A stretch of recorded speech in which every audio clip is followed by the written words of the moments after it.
In my scrolling on the based site of Telegram a short while ago, I found this old movie poster for Das Mädchen Johanna, the maid Joan, whom we of course know as Joan of Arc.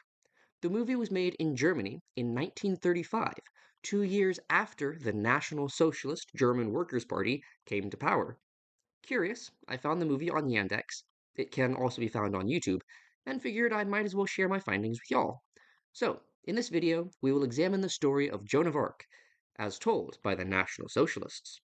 IMDb describes the movie as the account of the 17-year-old peasant girl Joan of Arc of the 15th century, tinted by the presence of the National Socialist ideology. So let's see just what that tint looks like. The director, Gustav Ukiki, was making movies back in the 1920s and continued making movies until his death in 1961, so he appears to have not gotten too political in the Third Reich, unlike the director of Occult Forces, the 1943 Vichy France expose of Freemasonry, Jean Mamy, who was killed by the Allies following the liberation of France. But that's neither here nor there. I guess I had better put a disclaimer here saying something like, something, something, First Amendment, this is all commentary on a historical movie, and my views do not necessarily align with anyone else's, and please don't fire me. Thank you.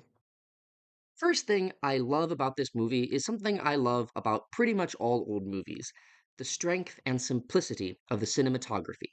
They just hold the camera still and far back enough to see all the action, as if you were viewing a stage in theater, and so the close ups to characters' faces seem to carry all the more weight. Similarly, it took me a while to notice, but the soundtrack was less present than in most modern movies. There would be entire scenes in which there was no background music, even when no one was speaking. I found this actually served to draw my attention in all the more.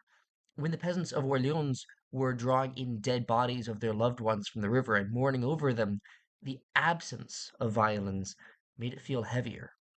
Something else I love about this movie is the dark humor of it.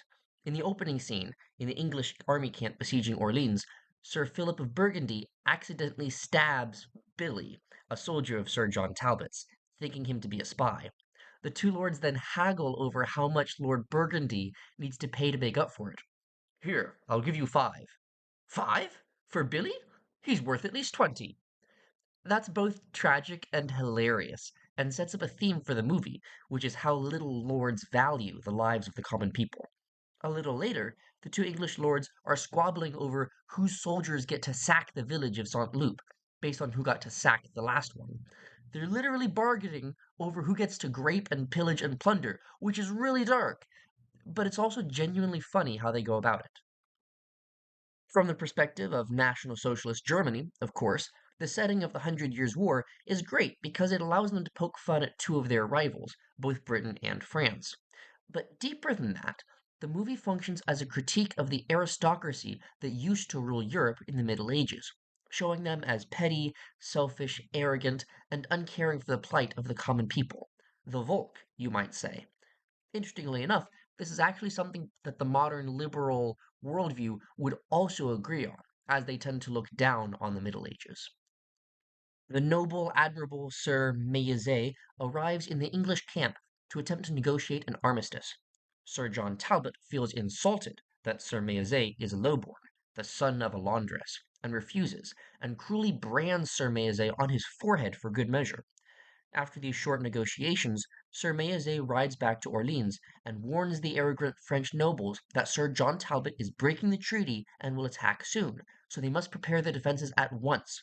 They brush and laugh him off, however, and say that even if the English did attack the suburbs of St. Loup, it doesn't matter, because those thousands of refugees taking shelter there are of no consequence. Sir Mayeze rails at them, accusing them of selling out their king and nation for their own profit, which is a classic theme of National Socialist rhetoric.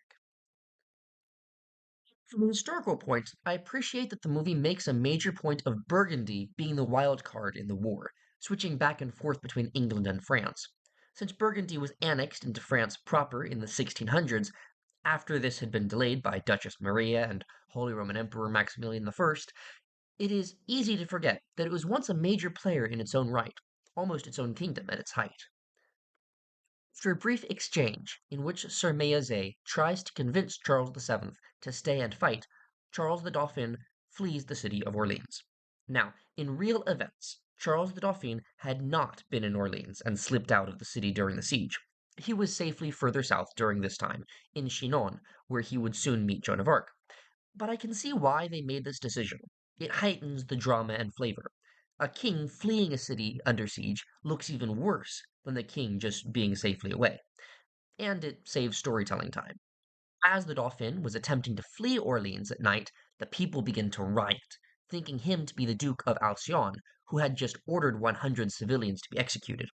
The people swarm Charles's palanquin and are about to tear him to pieces when Joan of Arc appears and saves the day. Yep, she's already spoken with the angels and saints, already got some people to help her, and she's all ready to serve the king and save the nation. You gotta admit, what the movie lacks in accuracy, they make up for with efficiency. Charles presents Joan to the three nobles, who mock her as a fraud and mock him as a fool for believing in her. He responds that the common people believe her, and that is what matters. They warn him that giving power to the common people is dangerous, because once the people realize their potential power, that will be the end of nobles and kings, which carries a lot of weight because it fits in the story, but at the same time breaks the fourth wall in prophecy of the 19th and 20th centuries. Remember, the National Socialist Party was competing with the Marxists for the loyalty of the common people. It was a populist movement, not a bourgeois one. Charles responds, quote, "An interesting idea, but I believe that the people are not made to serve the king, but the king to serve the people," which is just such a beautiful line. And I mean, it was written by a National Socialist, so it must be bad. Yes, indeed. Anyway, a couple minutes later, Charles sees out the window that Joan has rallied not only the population, but even the nobles' armies to follow her into battle.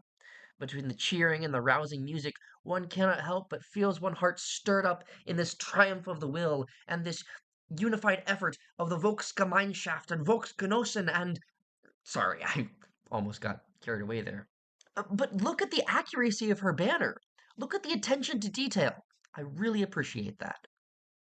We get a time pass montage of flags and swords and spears until the coronation 1 year later. We see Joan, an 18-year-old girl, sitting on the floor and weaving flowers with a childhood friend of hers, talking about how much she misses home and longs to see her family again. A little tragedy. She's played the part of a soldier for so long, her hands have become rough and forgotten how to weave flowers. We get to see another side of Joan, a young girl, taken out of her world and thrust into another in which she does not quite fit. It's a very tender, unexpected moment. At high water of Joan's career, helping Charles VII be crowned king, things quickly sour. The nobles begin grumbling at the power that Joan has and all the credit she is getting, and Charles VII is aware of this. Then the Black Plague strikes the area, and people immediately start blaming Joan for this, now calling her a witch. Charles throws her under the bus, or I suppose under the horse drawn cart, and allows her to be driven from his court. She is captured by Burgundian soldiers and held prisoner to await trial for heresy. As in history, Charles is given the chance to ransom her, but declines, seeing her as more useful to him dead than alive. Honestly, I think Charles might have more lines in this movie than Joan herself. The two main themes in the movie seem to me to be the selfishness and arrogance of kings and lords, and the nobility of serving one's people, one's nation, and yes, having faith in God. At the execution scene, Joan asks for a cross to be given to her, and an English soldier makes a simple one out of two sticks and string and hands it to her. When his comrades laugh at him, he defends his action, saying, "It costs me nothing, and who knows what I might gain by it." Then to Joan he says, "If you get to heaven, remember me," which is just such a beautiful little exchange. After her death, we get one more scene. 25 years later, a retrial is held, and Joan is declared innocent, and the people of France are given permission to venerate her as a martyr. The last shot of the movie is this really beautiful one, in which a crown of thorns is transformed into a crown of white roses. Very Catholic imagery. My overall verdict? I really enjoyed this movie. and if you enjoy old films, historical films, and or foreign films, I do recommend it. What they get wrong, I forgive because it is so old, and the changes that make sense for pacing, and it provides an interesting historical social commentary along with the story of a saint. That's all for today. Thanks for watching, all the best, God bless, and I'll see you next time.